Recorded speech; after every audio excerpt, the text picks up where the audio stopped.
Welcome back to சுடா சமையல். காளான் பிரியாணி செய்ய தேவையான பொருட்கள். காளான் ஒரு பாக்கெட் எடுத்திருக்கேன். இப்போது ஒரு உரலில் ஒரு கட்டி இஞ்சி போட்டுக்கலாங்க.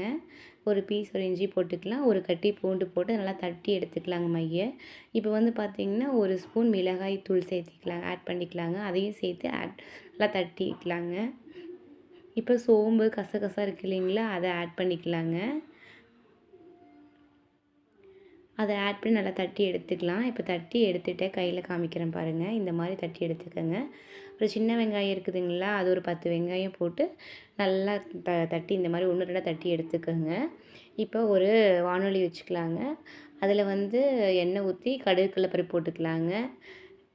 இப்போ அந்த பிரியாணி செலவு பாக்கெட்டில் இருக்குது இல்லைங்களா, அந்த பிரியாணி தலை, அந்த மொக்கு, அந்த இதெல்லாமே அதில் போட்டுக்கோங்க. அப்புறம் நல்லா மணம் வந்ததுக்கப்புறம் கருவேப்பிலை, பச்சை மிளகாய் 1, வரமிளகாய் 2, ஆனியன் எல்லாம் போட்டு பெரிய வெங்காயம், ஆனியன் அதெல்லாம் நல்லா அது போட்டு வதக்கிங்க. அது வதங்கினதுக்கப்புறம் இஞ்சி பூண்டு தட்டி வச்சுருக்கீங்களா, அந்த பேஸ்ட்டு போட்டுக்கோங்க.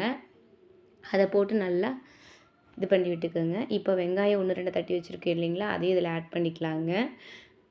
அப்புறம் தக்காளி வந்து பார்த்திங்கன்னா நான் 2 பழம் போட்டிருக்கேங்க. சின்ன சின்ன பீஸாக கட் பண்ணி வச்சுருக்கேன். அதையும் இதில் ஆட் பண்ணிவிட்டு இப்போ நல்லா மிக்ஸ் பண்ணி விட்டுட்டு கொஞ்சம் இப்போ வந்து உப்பு சேர்த்திக்கணுங்க. உப்பு சேர்த்திக்கலாம். கொஞ்சம் உப்பு சேர்த்திக்கங்க. உப்பு சேர்த்தா தான் கொஞ்சம் தக்காளி பழம் கொஞ்சம் வதங்குங்க. கரம் மசாலா பொடி பார்த்திங்கன்னா நாங்கள் ஒரு 1/2 ஸ்பூன் அளவுக்கு இதில் ஆட் பண்ணியிருக்கிறோம். நீங்களும் அதே அளவுக்கு ஆட் பண்ணிக்கோங்க. இப்போ வந்து நல்லா வெந்து வந்துச்சு தக்காளி. இப்போ அதனால் நான் காளான் இதில் ஆட் பண்ணுறேங்க. காளான் அதில் ஆட் பண்ணியாச்சு. இப்போ நல்லா மிக்ஸ் பண்ணி விட்டுட்டு காளான் நல்லா மிக்ஸ் பண்ணிக்கணுங்க.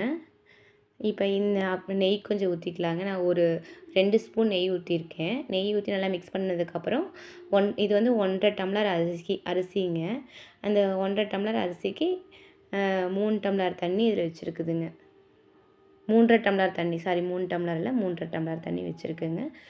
தண்ணி அளந்து ஊற்றிட்டு கொத்தமல்லி தழை போட்டு இப்போ வந்து லிட் போட்டு க்ளோஸ் பண்ணிடலாங்க. இப்போ விசில் வந்து பார்த்திங்கன்னா நாங்கள் 4 விசில் விடுவேங்க. நீங்கள் 4 விசில் விட்டுக்கோங்க. இப்போ விசில் விட்டு வந்தாச்சு பாருங்கள். சாப்பாடு எப்படி அழகாக வந்திருக்கு பாருங்கள், உதிரி உதிரியாக. இப்போ பாருங்கள், நான் ஹாட் பாக்ஸ் மாற்றி காமிக்கிறேன் பாருங்கள். இங்கே பாருங்கள் எவ்வளோ அழகாக உதிரி உதிரியாக வந்திருக்குது பாருங்கள். இந்த மாதிரி எடுத்தால் இந்த மாதிரி வருங்க. நீங்களும் உங்கள் வீட்டில் செஞ்சு பாருங்கள். இந்த வீடியோ பிடிச்சிருந்ததுன்னா லைக் பண்ணுங்கள், ஷேர் பண்ணுங்கள், மறக்காமல் சப்ஸ்கிரைப் பண்ணுங்கள். தேங்க்யூ.